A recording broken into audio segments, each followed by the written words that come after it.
ለሰው ብር ቋጥራችሁ ከምትሄዱ ሰላም ቋጥራችሁ ሂዱ። ለሰው መጀመሪያ የምንሰጠው ስጦታ ሰላም ነው። ክርስቶስ ከሞቶ ተነስቶ ሰንብቶ ሲመጣ ለናፈቁት ደቀ መዛሙርቱ መጀመሪያ የሰጣቸው ስጦታ ሰላም ነው። የእግዚአብሔር ሰላም ማለት ነው። እና የሰውን ሰላም እንደመንሳት ያለ ነገር የለም።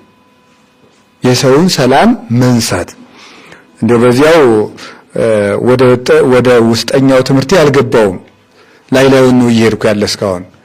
እና ሰምሰሙን ስነግራችሁ ለሰው ሰላም መስጠት ኦርቶዶክሳዊ ምልክት ነው።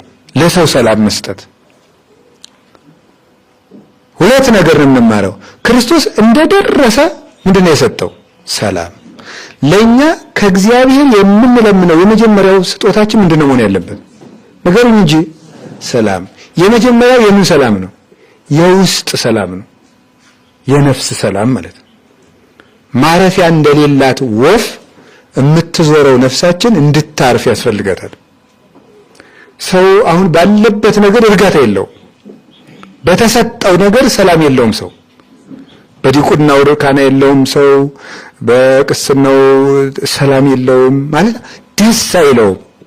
በጵጵስናው ሰላም የለውም። አግብቶ ሰው በጋብቻው ሰላም የለውም። በያዝነው ነገር ሰላም የለንም። ሁልጊዜ ሰላም የሚመስለን ያቀርናት እቅድ ስትሳካልን